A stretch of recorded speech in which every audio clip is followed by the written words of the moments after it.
Graça e paz. Boa noite.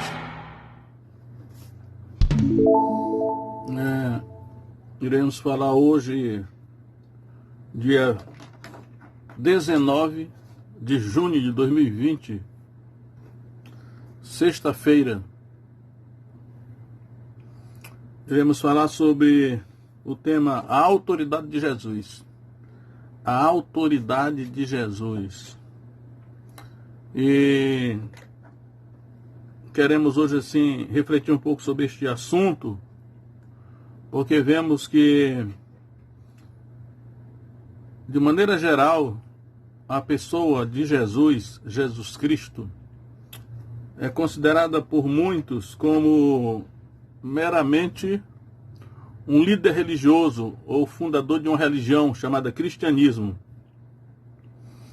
E aí comparam Jesus com outros líderes, fundadores de religiões. Mas quem é realmente Jesus, né?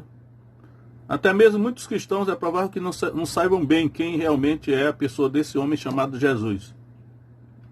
Então, por alguns minutos, nós vamos aqui examinar as escrituras cristãs, a Bíblia Sagrada, tanto no Velho quanto no Novo Testamento, para ver o que diz realmente este livro sagrado a respeito da pessoa de Jesus Cristo. E aí eu quero me referir à autoridade de Jesus, porque certamente que a pessoa de Jesus Cristo é o homem mais importante na história da humanidade. Tanto é que a contagem do tempo ficou antes de Cristo e depois de Cristo. Algumas coisas, mesmo assim do conhecimento geral, um conhecimento supérfluo, periférico, superficial da pessoa de Jesus, já dá para perceber que ele não é igual nem semelhante aos demais homens, né? O mesmo aos fundadores de religiões, ou mestres de moral, coisa semelhante. E aí é necessário que nós realmente saibamos quem é essa pessoa chamada Jesus, para que nós possamos dar o devido crédito a ela e também nos preparar, né, para nos encontrar com ela, porque ele virá, né? Que realmente eu acredito que grande parte da igreja hoje aguarda a vinda de Jesus, chamada tecnicamente de parousia. A palavra parousia no grego significa vinda. E a maior parte das vezes em que o Novo Testamento se refere à vinda de Jesus, ele não diz assim, a volta, nem o retorno, nem o segundo advento, mas fala simplesmente a vinda. A igreja primitiva se referia a isso, a vinda. E eu percebo que a esperança da igreja primitiva estava na vinda de Jesus. Porque somente quando ele vier é que os problemas do mundo serão resolvidos. Porque olhando em nosso derredor, no noticiário, para as nações, nós percebemos que o povo fica colocando assim a sua esperança no líder A ou no líder B, ou na ideologia A, na ideologia B, e acaba se frustrando. Por isso que eu creio que, pela ótica do Novo Testamento, a igreja primitiva não se iludia dessa maneira. Eles suportavam as adversidades, né, o sofrimento, as injustiças, mas eles olhavam para a vinda de Jesus, porque eles sabiam que somente com a vinda de Jesus as coisas realmente se resolverão. É claro que não precisamos ficar passivos ou fatalistas, né, sem fazer nada. Devemos nos esforçar para fazer o máximo que pudermos para minimizar o efeito do mal do mundo, as injustiças, o sofrimento, mas mesmo sabendo que estão em ação poderes sobrenaturais, poderes espirituais que estão acima da capacidade humana e que só a vinda de Jesus vai resolver isso. Então vamos olhar aqui um pouco nas Escrituras para ver o que ela diz a respeito da autoridade de Jesus. Primeiro eu quero examinar Isaías, capítulo 9, verso 6, né? Que diz assim: porque um menino nos nasceu, um filho se nos deu, e o principado está sobre os seus ombros. E aqui algumas versões, como a NVI, por exemplo, ela traz o governo, em vez de principado, eles traduzem o governo está sobre os seus ombros, ou estará sobre os seus ombros. E se chamará o seu nome. Nessa versão que eu estou lendo aqui, está dizendo assim: maravilhoso, vírgula, conselheiro, vírgula, Deus forte, vírgula, Pai da eternidade, vírgula, príncipe da paz. Na verdade, há muitos anos, quando eu ainda era um crente novo, eu adquiri um livro cujo título era Os 5 Nomes de Jesus. E aí apontava para essa escritura, mas hoje eu acredito que há um erro aqui, né? Não são 5 nomes de Jesus, são 4 nomes compostos. Porque geralmente cada nome é constituído por um substantivo e um adjetivo. Então, na verdade, esse menino que o profeta está se referindo aqui, sobre cujos ombros estará o governo ou o principado, o nome dele será Maravilhoso Conselheiro, Deus Forte, Pai da Eternidade, Príncipe da Paz. Até nessa disputa aqui sobre a divindade de Cristo, o Messias, essa expressão de Isaías, Deus Forte, que é usada aqui, ela aponta para a divindade de Jesus, né? O Messias.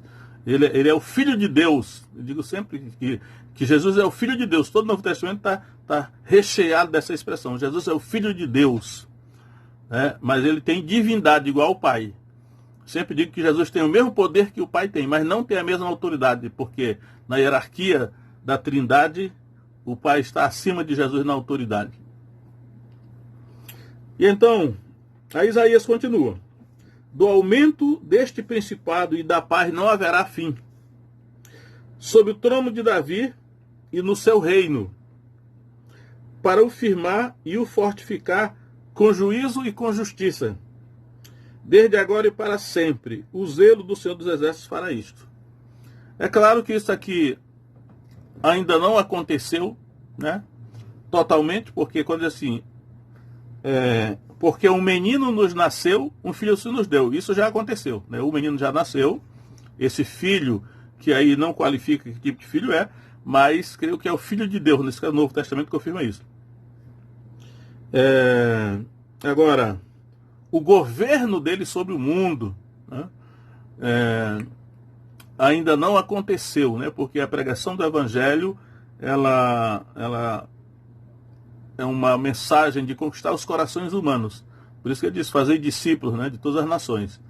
Então, Jesus está conquistando discípulos, seguidores, súditos para o seu reino pelo amor, que o Evangelho é essa mensagem aí, de perdão, né, mediante o arrependimento.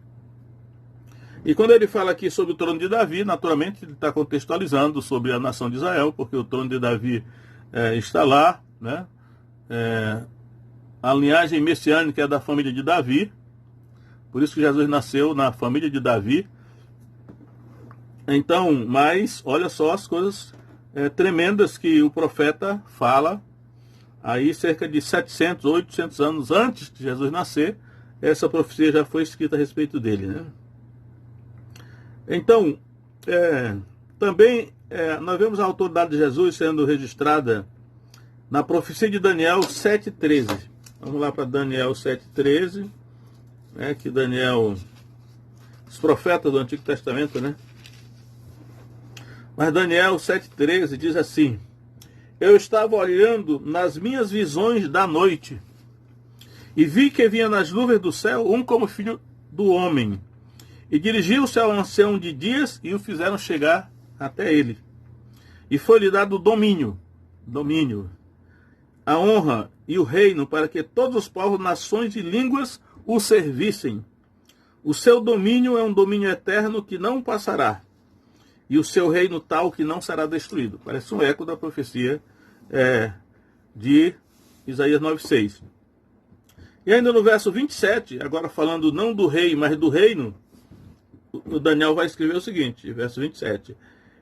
E o reino, o domínio e a majestade dos reinos debaixo de todo o céu serão dados ao povo dos santos do Altíssimo. O seu reino será um reino eterno, eterno. Todos os domínios o servirão e lhe obedecerão. Então, se nós fôssemos realmente refletir seriamente nessas profecias a respeito de Jesus,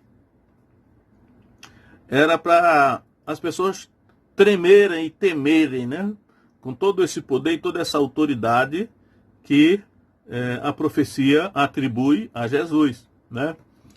Naturalmente que Satanás se esforça para manter os homens ignorantes a respeito da importância e da autoridade que essa pessoa tem, né? Ele está ausente, né? No momento da terra, ele está assentado à direita do trono de Deus. Várias escrituras afirmam isso, né? Ele está no céu, assentado à direita do trono de Deus, aguardando que a igreja faça o seu trabalho enquanto ele está ausente, né? Que é o trabalho de conquistar os corações humanos através da mensagem de reconciliação do Evangelho. Então, vamos ver mais aqui a respeito de Jesus. No nascimento de Jesus, é interessante que está registrado em Lucas, capítulo 1, nascimento de Jesus, quando o anjo Gabriel foi a Maria e falou com ela. Dentre outras coisas, eu não vou ler tudo, diz o seguinte, Lucas 1,31. E eis que em teu ventre conceberás, e darás à luz um filho, e por-lhe-ás o nome de Jesus. Este será grande e será chamado Filho do Altíssimo, e o Senhor Deus lhe dará o trono de Davi, seu pai. Novamente, o trono de Davi é mencionado aqui, como em Isaías 9,6. Né? E reinará eternamente na casa de Jacó. E o seu reino não terá fim, mesmo eco das outras profecias. Reinará eternamente na casa de Jacó. Isso aponta para a nação de Israel. E o seu reino não terá fim. Naturalmente, isso ainda não se cumpriu. Né? Está apontando para o futuro, para a vinda de Jesus.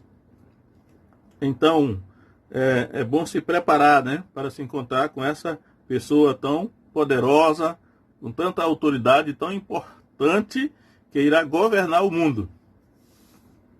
E ainda, na visita dos magos, que está registrada em Mateus capítulo 2,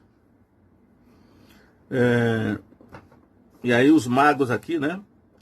Antigamente, quando a gente não olhava muito para a Bíblia, chamava-se os reis magos, né? Mas quando a gente olha para a Bíblia, não fala de reis, fala os magos, né? Os magos que vieram do Oriente. A palavra grega é magoi, os magos que vieram do Oriente.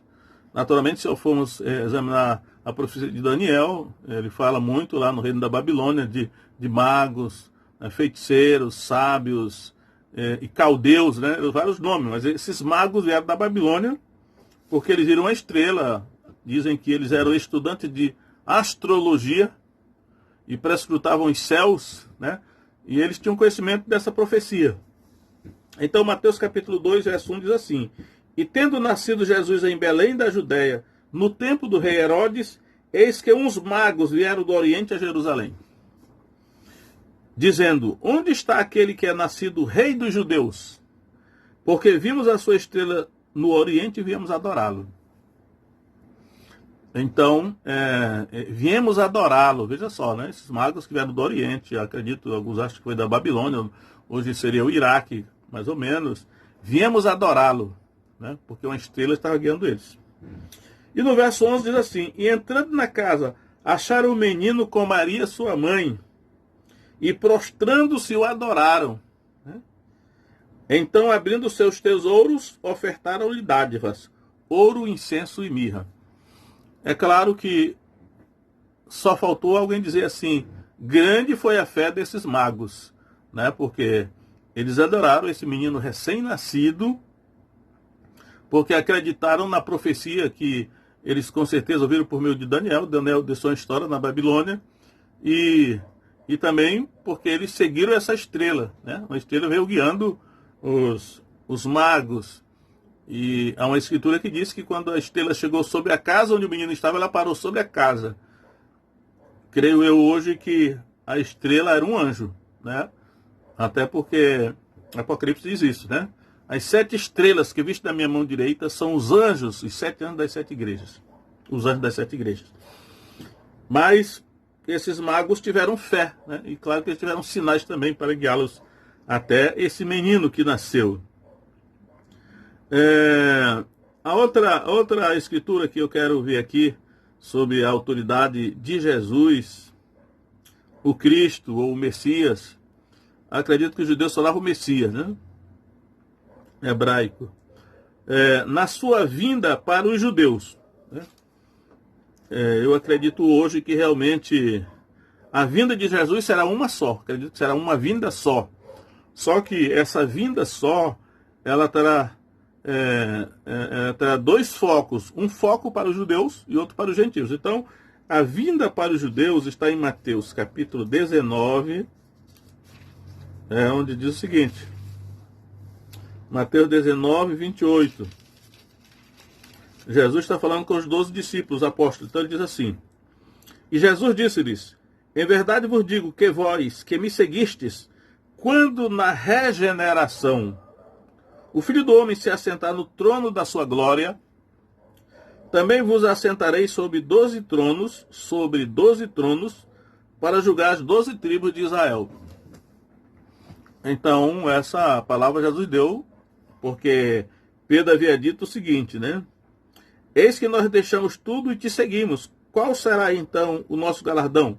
Mas Jesus falou isso, né? Que eles se assentarão sobre 12 tronos para julgar as 12 tribos de Israel. E esse julgar aí tem um sentido de governar, né? Porque se olharmos, né, essa questão aí, o julgar era ao mesmo tempo, o governante era que julgava, porque ele era o juiz, era o magistrado também. Então, os 12 apóstolos de Jesus, eles irão julgar ou governar as 12 tribos de Israel. Aí aponta para uma escritura que mostra que no futuro Israel será dividido em 12 tribos e cada tribo será governada por um dos apóstolos. É o que ele está dizendo aí. Né? Porque a atual configuração do Estado de Israel e todo esse movimento sionista e tudo que acontece lá é apenas o começo disso, né? Mas no futuro a coisa vai mudar.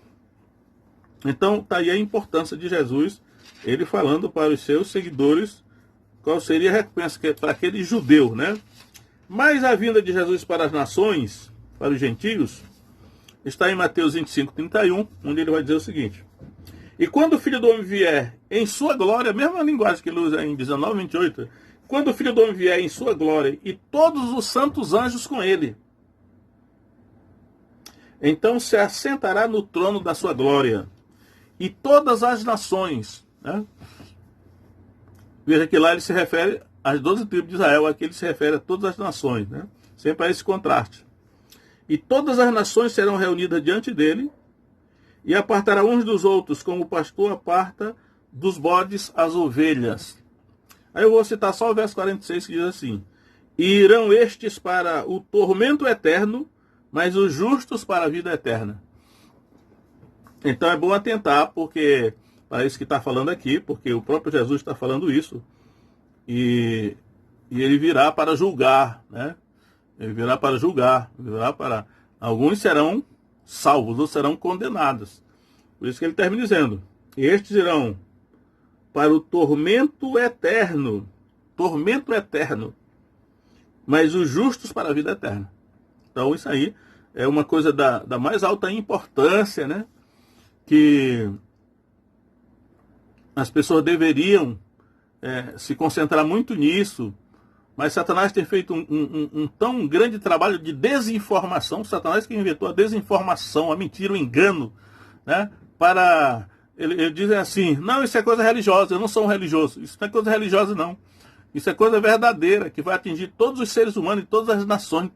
Não tem nada a ver com religião, não. Isso aqui tem a ver com a vida, com o futuro, né?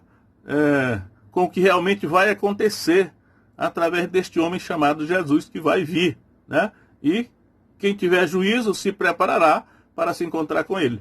Então, é isso que ele está dizendo aqui. Mas também a autoridade de Jesus, ela aqui manifestada, ver o outro versículo aqui, depois da ressurreição de Jesus, em Mateus capítulo 28, depois que ele ressuscita, verso 17, diz assim, então vamos a partir do verso 16, né? Mateus 28, 16. E os 11 discípulos, porque Judas havia já se desviado, partiram para a Galiléia, para o monte que Jesus lhes tinha designado. E quando viram, o adoraram, mas alguns duvidaram. Então veja só como Jesus é objeto de adoração, né? Da mesma maneira como os magos fizeram, os discípulos o adoraram, mas alguns duvidaram. E chegando-se Jesus falou-lhes dizendo, é-me dada toda a autoridade no céu e na terra. Toda a autoridade. Por isso eu estou aqui mostrando a autoridade de Jesus, né? É-me dada toda a autoridade no céu e na terra.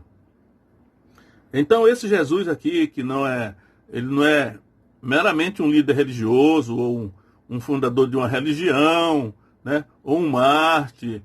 Ele é realmente o Filho de Deus. E ele disse isso aí, ó. Toda a autoridade. Se nós formos hoje olhar para o mundo, a gente pergunta assim, quem é o homem que tem maior autoridade hoje, mais autoridade no mundo? Será que é o presidente dos Estados Unidos? Será que é o presidente da China? Ou será o presidente da Rússia? Ou será o presidente do Brasil? Com certeza não é. Mas Jesus está dizendo aqui que depois da ressurreição, ele recebeu toda a autoridade, não só na terra, mas também no céu. É muita autoridade. E é motivo para que nós meditamos, reflitamos a respeito deste homem chamado Jesus, né? Que farei então de Jesus chamado Cristo? Isso foi Pilatos que disse. Aí os judeus lá disseram, crucifica, o crucifica. Só que agora ele vai vir com toda essa autoridade aí. Então, é bom se preparar, né? Porque ele virá. E ele tem toda a autoridade. Não tem nem o diabo. O diabo está debaixo da autoridade dele. Não tem para ninguém. Nem os anjos tem. Agora, a autoridade de Jesus foi demonstrada no seu ministério terreno, quando ele usou essa autoridade. Naturalmente, Jesus tinha autoridade quando estava na terra, no seu ministério terreno, mas ainda não tinha recebido toda a autoridade nos céus e na terra, como depois da ressurreição. Mas mesmo antes da ressurreição, Jesus exerceu a sua autoridade no seu ministério sobre os demônios. Então ele tinha autoridade sobre os demônios. Não há em todo o Antigo Testamento nenhuma informação de que alguém expulsava demônios. Aliás, pouco se fala em demônio, porque como a revelação é progressiva, o Antigo Testamento ele fala mais das coisas concernentes a esse mundo físico, né? Poucas vezes ele descortina o que está invisível aos olhos humanos do mundo espiritual, né? O mais que se aproxima da questão do exorcismo é o fato de quando Davi tocava a harpa, dedilhava a arca, Davi, cheio do Espírito Santo, ele tocava a sua harpa, o espírito maligno que estava atormentando Saul se retirava dele e ele se achava melhor. Era o mais próximo, né? Mas agora, diagnosticar a presença de um demônio numa pessoa como a causa do tormento, da doença, do sofrimento e expulsar esse demônio começa com a pessoa de Jesus, né? Nem mesmo João Batista fez isso, embora fosse cheio do Espírito Santo, mas Jesus deu início a esse ministério. Então vamos ver aqui em Marcos capítulo 1, verso 23, diz o seguinte: e estava na sinagoga deles um homem com um espírito imundo, o qual exclamou, dizendo, que temos contigo, Jesus Nazareno? Vieste destruir-nos? Bem sei quem és, o Santo de Deus. E repreendeu Jesus, dizendo, cala-te e sai dele. Aqui é até bom, né, que a gente lembre que aqui Jesus não orou, não, né? Como às vezes as pessoas que não estão acostumadas com essa questão, dizem, olha, tem ali uma pessoa endemoniada, vamos orar. Bom, aqui Jesus não orou, né? Ele só deu ordem, cala-te e sai dele. Então ele usou a autoridade da palavra e deu ordem para o demônio. Mas aqui, então o espírito imundo, convulsionando e clamando com grande voz, saiu dele. E todos se admiraram, a ponto de perguntar entre si, dizendo: que é isto? Que nova doutrina é esta? Pois com a autoridade ordena aos espíritos imundos e eles lhe obedecem. E logo correu a sua fama por toda a província da Galiléia. Então está aqui a autoridade de Jesus sendo demonstrada sobre os demônios, que os demônios estão por aí, né? Sempre existiram, sempre vão estar existindo por aí, e está cheio de demônios por aí, só porque eles são invisíveis, né? E aí hoje, com o advento da psicologia, da psiquiatria e tantas outras disciplinas e estudos sobre o comportamento humano, há uma tendência das pessoas ignorar a presença dos demônios, dos espíritos que atormentam pessoas e relegam essa parte tão importante do Evangelho a condição de superstição, ignorância e tal, e não é nada disso, né? Os demônios existem mesmo, estão aí, e Jesus tinha autoridade sobre eles. Não vou dizer que seja fácil, não vou ser hipócrita aqui, né? Uma coisa era Jesus ter autoridade sobre os demônios, e delegou também isso para os 12 apóstolos, e para a igreja também. Só que uma coisa é Jesus fazer isso, outra coisa é os seus discípulos fazerem. Nós vemos que até aqui nos evangelhos teve uma hora lá que os 12 apóstolos não conseguiram expulsar um espírito mudo e surdo, e aí Jesus falou: essa casta de demônios não se expulsa senão por meio da oração e jejum. Então fácil não é, mas tem um preço de consagração para enfrentar esses demônios aí. Porém, Jesus também demonstrou a sua autoridade sobre a cura das enfermidades, né? As enfermidades são outro fenômeno que existe na raça humana desde que Adão pecou. A enfermidade, eu vejo na Bíblia claramente mostrando que a enfermidade ela é causada pelo pecado. Seja pelo pecado de Adão, porque a enfermidade entrou na raça humana quando Adão desobedeceu a Deus, o corpo humano se fragilizou, ficou vulnerável a enfermidades, como na sequência, tanto do Velho como do Novo Testamento, tem dois fatores aí. O pecado, aí eu diria assim, ele abaixa a imunidade do ser humano, e o ser humano acaba ficando mais vulnerável para sofrer enfermidades, né? E aí, todavia, porque a presença de Deus na vida do ser humano, tanto ela pode imunizá-lo contra contrair a enfermidade, como mesmo depois de tendo contraído, ela pode curá-lo, né? A promessa de Êxodo 15, 26 para os judeus, ali é chamado Aliança da Cura, quando Deus disse: eu sou Jeová Rafá, o Senhor que te sara, o Deus da cura.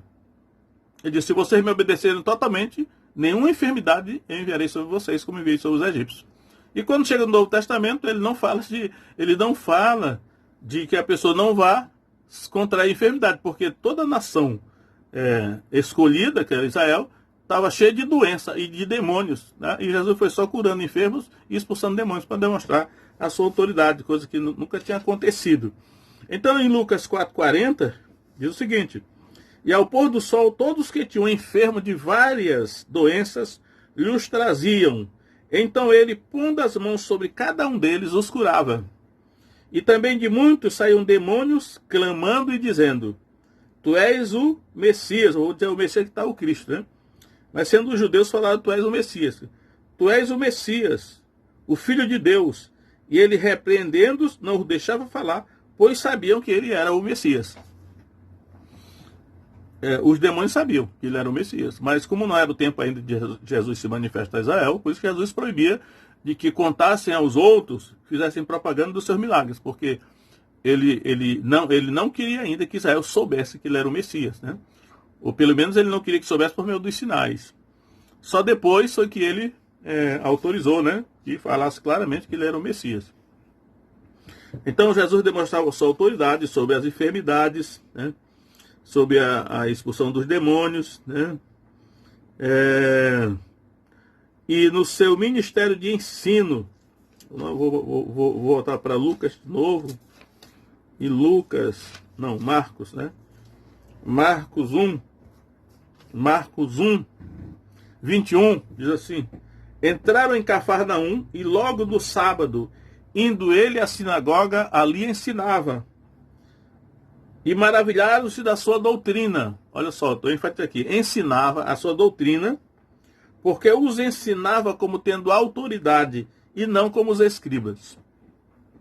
Então eu percebo que de um certo tempo desse para cá, né, o evangelho que tem sido pregado, muito despreza o ensino, despreza a doutrina, porque dizem que o povo não gosta de doutrina, porque doutrina é chata, é monótona, é enfadonha. Ninguém quer ouvir doutrina. Digo ninguém, mas é claro que os verdadeiros crentes quererão ouvir a doutrina, o ensino, porque o ensino é o alimento, né, da igreja, alimenta a nossa alma, o ensino. Então, o cristianismo, todavia, tem mudado muito a pregação do evangelho, muitos adotam o cristianismo, uma pregação do evangelho meramente emotiva, usando recursos emocionais, efeitos de retórica, né? E a pessoa tem uma experiência emocional, pode até ser espiritual, né? Se o espírito é presente, pode ser uma experiência espiritual. Todavia, o ensino, né? A doutrina é o alimento permanente da alma, que dá estabilidade, dá estrutura, fortalece a vida cristã. Então, Jesus, ele ensinava como tendo autoridade, não como os escribas. É claro que os escribas também ensinavam, só que os escribas ensinavam sem autoridade, né? Mas Jesus ensinava com autoridade. Então, ele demonstrou a sua autoridade também no seu ministério de ensino. A outra coisa aqui que eu quero mostrar a autoridade de Jesus é em 1 Coríntios 15, 27, que é um texto muito importante de se lembrar. 1 Coríntios 15, 27 coloca ordem nessa questão, né? Jesus é Deus ou é o Filho de Deus? Então, aqui ele dá Paulo, né? Ele explica isso aí, diz assim, olha só. 1 Coríntios 15, 27. Porque todas as coisas sujeitou debaixo dos seus pés. Mas quando diz que todas as coisas lhe estão sujeitas, claro está que se excetua aquele que lhe sujeitou todas as coisas. Ou seja, Paulo está dizendo aí, olha, quando a Escritura diz que todas as coisas foram sujeitadas debaixo dos pés dele, é claro que todas as coisas foram sujeitadas debaixo dos seus pés, ou debaixo da autoridade de Jesus, menos aquele que ele sujeitou todas as coisas. Então, quando Jesus disse, toda a autoridade nos céus e na terra me foi dada, alguém deu a ele essa autoridade, e foi o Pai, foi Deus, né? Aí Paulo conclui no verso 28, verso 15, e quando todas as coisas lhe estiverem sujeitas, então também o mesmo Filho se sujeitará àquele que todas as coisas lhe sujeitou, para que Deus seja tudo em todos. Então, mais claro do que isso não pode ser, né? Todas as coisas foram sujeitadas debaixo da autoridade, debaixo dos pés de Jesus, menos o Pai, que foi o Pai que realmente deu a ele todas as coisas. Por isso Jesus disse, o Pai é maior do que eu. Mas o Pai deu a ele toda a autoridade. Ele tem toda a autoridade. Ele é o que foi constituído por Deus, juiz dos vivos e dos mortos e tais, né? E aí eu quero terminar essas lembranças dessas escrituras aí, ressaltando a autoridade de Jesus, com a própria vinda dele, descrita em Apocalipse, capítulo 19, Apocalipse 19, aí vai mostrar realmente a vinda dele, literalmente, o livro de Apocalipse descreve a vinda de Jesus, que eu acredito que está próxima, e devemos nos preparar para essa vinda, nos encontrar com essa pessoa que tem tanta autoridade, que tem tanto poder, né? Que a vida e a morte estão na sua mão, o domínio, né? Então diz aí, Apocalipse 19, 11. E vi o céu aberto, eis um cavalo branco, e o que estava sentado sobre ele chama-se Fiel e Verdadeiro, e julga e peleja com justiça. Os seus olhos eram como chama de fogo, e sobre a sua cabeça havia muitos diademas, e tinha um nome escrito que ninguém sabia senão ele mesmo. E estava vestido de uma veste salpicada de sangue, e o nome pelo qual se chama é a palavra de Deus, ou o verbo de Deus. E seguiam-no os exércitos no céu, em cavalos brancos, vestidos de linho, branco e puro. e da sua boca saiu uma aguda espada para ferir com ela as nações. Ele as regerá com vara de ferro, e ele mesmo é o que pisa o lagar do vinho do furor e da ira do Deus Todo-Poderoso. E no manto e na sua coxa tem escrito este nome: Rei dos Reis e Senhor dos Senhores. Então aí está, né, a vinda de Jesus Cristo, o Messias. Ele virá com toda essa autoridade, né? Então, é aconselhável que tanto a igreja, né, que às vezes não dá tanta importância, alguns talvez não deem, mas como o mundo, né, para se encontrar com essa pessoa tão poderosa, com tanta autoridade que é Jesus. O fato dele ter vindo em humildade da primeira vez e ter sofrido, né, a paixão da cruz, né, ter sido morto, crucificado, ressuscitou o terceiro dia, ressuscitou, e ele se afastou da terra, ele foi embora para o céu. E eu vi um dia desse alguém dizendo assim: Jesus veio para trazer uma mensagem de amor. Mas eu quero dizer que é verdade que o Evangelho é uma mensagem de amor. Só que a Bíblia diz, né, creio que é Mateus capítulo 12, diz assim: ele veio para anunciar aos gentios o juízo. Ele veio para avisar as pessoas que serão julgadas. Ainda diz lá, e no seu nome os gentios esperarão. Ele enfatiza muito os gentios, porque os judeus não tinham entendido, né, a vinda do Messias, eles esperavam outro tipo de Messias, então eles não creram, porque houve uma questão ali, mas Jesus veio para anunciar o juízo. Disse: olha, ele veio para anunciar que todos serão julgados, e portanto devem se preparar para esse julgamento, e que ele mesmo será o juiz. Então estamos caminhando para esse desfecho, né? E é bom nós atentar para essa pessoa tão poderosa. Você vê que nesses textos que eu li aí, Jesus não se compara a nenhum outro líder religioso, nenhum outro ser humano, porque não tem não chega nem perto essas características aí. Então o mundo está aí, não está jogado às travas, às traças, mas Deus está no controle, está tudo sendo conduzido para um desfecho. Haverá muito sofrimento ainda, mas a vinda de Jesus que vai resolver isso aí, né? É só ele que vai botar ordem, porque no topo da pirâmide de tudo que acontece no mundo hoje, Satanás está, só que Jesus tem autoridade sobre ele. Então vamos ser fiel ao rei, leais ao rei, e suportar tudo aquilo que ele permitir que passemos, porque ele tem o controle, mas olhando para Jesus, autor e consumador da fé, como diz lá em Hebreus, né? E aí com certeza quando ele chegar, nós vamos dizer que valeu a pena aguardá-lo, né, e suportar tudo que for necessário para ser leais ao Rei Jesus Cristo. Amém? Que Deus abençoe cada um de vocês aí em nome de Jesus. Amém.